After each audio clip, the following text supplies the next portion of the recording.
Do you ever feel like you're standing in your own way, like you have big dreams, but somehow you end up tripping yourself up just before the finish line? Self-sabotage is a quiet internal struggle, procrastination, self-doubt, and listening to that inner critic. But it doesn't have to be your story. Welcome to Mind Bloom Haven. I'm Chris, and today we're diving into self-sabotage. Not as a personal failing, but as a set of learned behaviors that can be changed. We'll explore 4 practical techniques: identifying triggers, reframing negative thoughts, building momentum with small goals, and practicing self-compassion. By the end, you'll have a toolkit to break free from self-sabotage and nurture your mental health. Let's get started. Change starts with awareness. Self-sabotage often hides in our subconscious, running on autopilot. The first step is to identify your triggers, the situations or feelings that spark self-sabotaging behaviors. Imagine Ava, who has a big work presentation. Every time she sits down to work, she suddenly feels the urge to organize her bookshelf. The real trigger isn't the mess, it's her anxiety about the presentation. Procrastination becomes a way to escape that discomfort. Recognizing this pattern is powerful. Instead of thinking, "I'm lazy," Ava can see she's responding to anxiety. Ask yourself, what am I feeling right before I avoid something important? Is it fear, overwhelm, or self-doubt? Start a simple practice. When you catch yourself procrastinating or engaging in self-sabotage, pause and jot down what was happening just before. Don't judge, just notice. Over time, you'll see patterns emerge. Maybe you scroll social media when you feel lonely or pick fights when you're stressed. The goal isn't to eliminate these feelings, but to change your response. When Ava notices her anxiety, she can acknowledge it. "I'm anxious, and that's okay." This awareness interrupts the cycle. Identifying triggers is about shining a light on your habits, so you can make conscious choices instead of running on autopilot. Your triggers are unique, shaped by your experiences and beliefs. The more you notice them, the more power you have to change. Remember, it's not about fixing yourself, it's about understanding yourself. With each moment of awareness, you take a step toward freedom. Start today, notice, pause, and write down your triggers. This is the foundation for all other change. You're not your patterns, you're the person who can change them. Awareness is the first step to breaking free. Be curious, not critical. You're learning to see yourself clearly. That's where transformation begins. Once you spot your triggers, it's time to tackle the thoughts that follow. Our minds are storytellers, and self-sabotage thrives on negative narratives.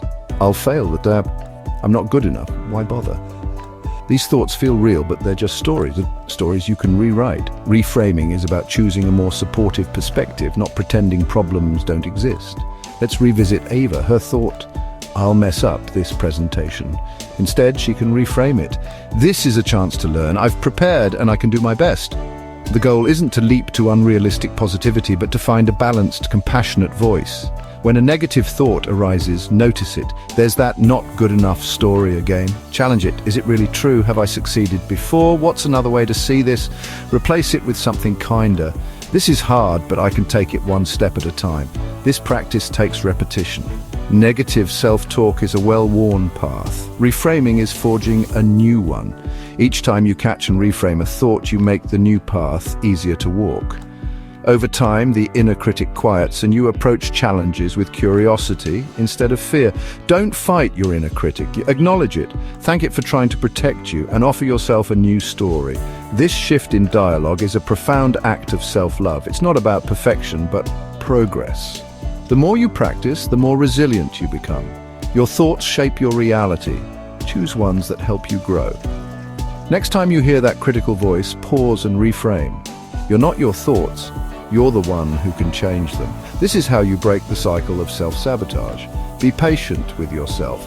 Every new thought is a step toward freedom. Practice daily and watch your confidence grow. You have the power to change your story. Start with one thought today. That's how transformation begins. Overwhelm is a major driver of self-sabotage. Big goals can feel like mountains, so we freeze or procrastinate. The solution?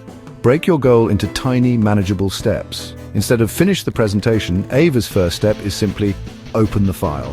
Next, write a title. Then jot down 3 ideas.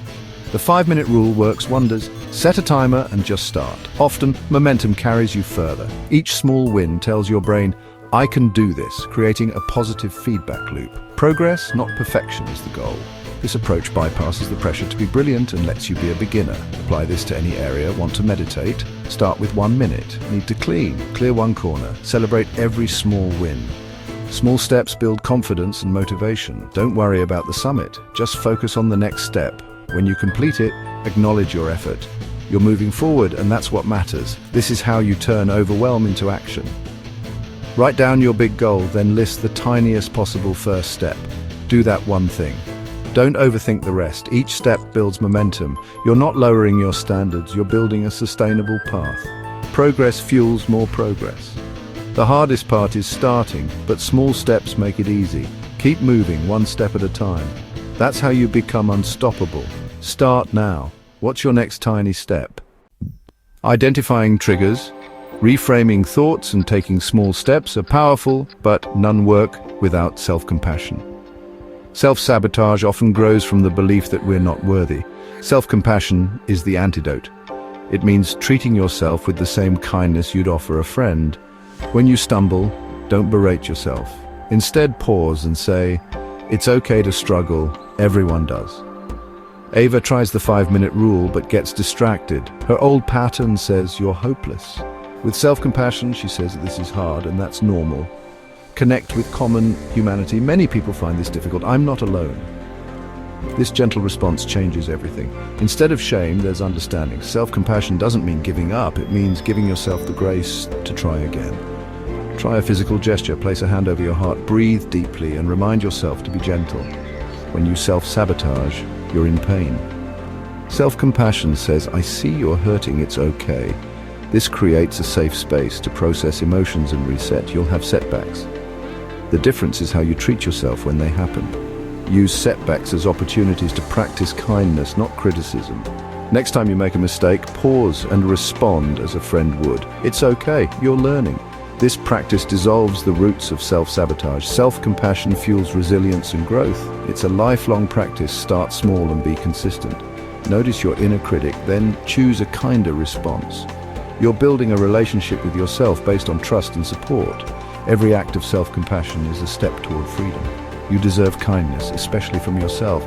Practice today, even in small ways. Self-compassion is the foundation for lasting change. Be gentle with yourself. You're doing your best. That's enough.